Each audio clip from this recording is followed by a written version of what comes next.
கிறிஸ்துவுக்குள்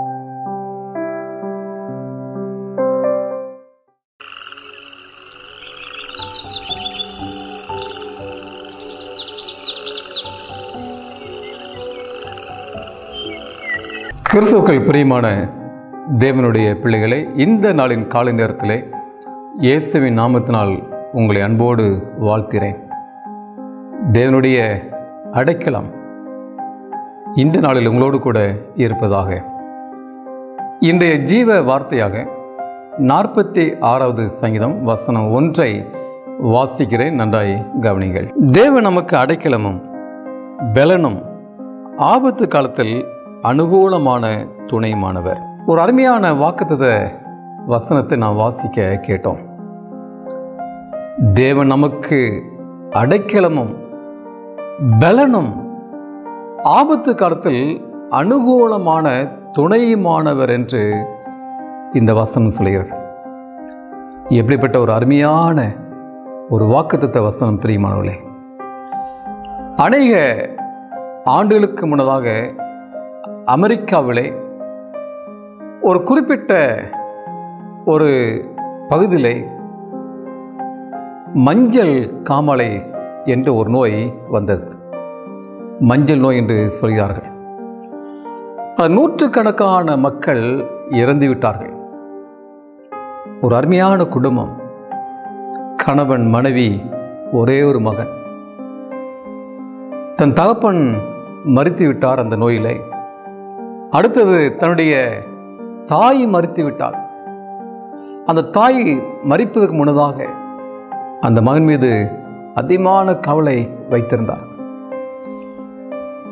ஐயோ, என் மகன் என்ன செய்ய போகிறான், நானும் மரிக்கப் போகிறேன் என்று சொல்லி மிகவும் வருந்தி தன் மகனை அழைத்து, மகனே, நீ பயப்படாதே, நான் மரித்தாலும் இயேசு உனக்கு உதவி செய்வார், இயேசு உன்னை சந்திப்பார், நீ கவலைப்படாத என்று சொல்லி அவள் மரித்து விட்டாள். பிரியமான தேவனுடைய பிள்ளைகளே, இந்த சிறிய மகன் அழுதான், தேம்பினான், முட்டினான், மோதினான்.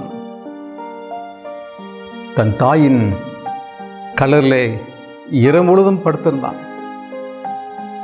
பொழுது விடிந்தது. என்ன செய்வேன், நான் எப்படி இந்த உலகத்தில் வாழப் போகிறேன் என்ற கேள்விக்குறியோடு அவன் காணப்படும் பொழுது அந்த இடத்திலே ஒரு முதியவர் வந்தார். இந்த சிறுவனை பார்த்து கேட்டார், தம்பி, ஏன் அழுகிறாய், ஏன் இங்கே இந்த கலரில் இருக்கிறாய் என்று அவர் கேட்டார். நடந்த எல்லா காரியங்களையும் சொன்னார்.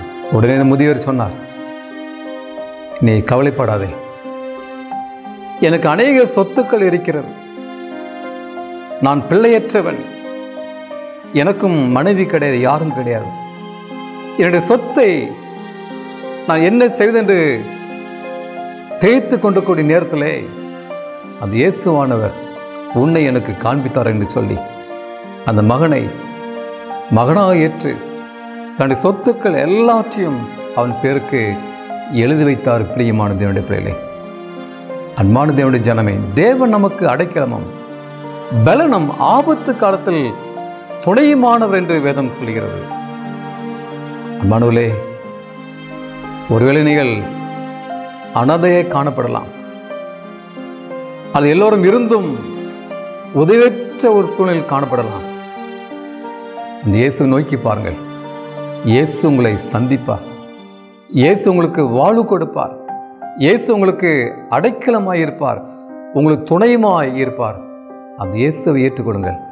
அந்த இயேசுவை காண பிரயாசப்படுங்கள். அந்த இயேசு உங்களோடு கூட இருப்பார். நாம் கண்களை மூடி ஜெபம் செய்வோம். எங்களை அதிகமாய் நேசிக்கிற அன்பின் ஆண்டவரே, இந்த காலை வேளைக்காக நன்றி சாமி. இந்த செய்தி கேட்டு நம்முடைய பிள்ளைகளை ஆசீர்வதிங்க ஆண்டவரே.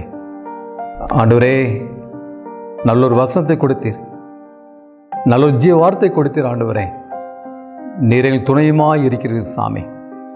இந்த செய்தி கேட்டு நம்முடைய பிள்ளைகளுக்கு ஆண்டவர் நீரை துணையாயிரும், அடைக்கலமாயிரும், கோட்டையுமாயிரும் ஆண்டவரே. நம்முடைய பிள்ளைகளை பாதுகாத்து கொடுங்க. தேவனை சந்திங்க. நீரே போதுமானவராய் இருங்க ஆண்டவரே. இந்த ஜெபத்தை ஏற்றுக்கொள்ளும் இயேசு நாமத்தில் வேண்டிக் கொள்கிறேன் பரலோகத்தின் பரம தகப்பனே. ஆமேன், ஆமேன். கர்த்தருடைய ஆசீர்வாதம் உங்களோடு கூட இருப்பதாக. ஆமேன்.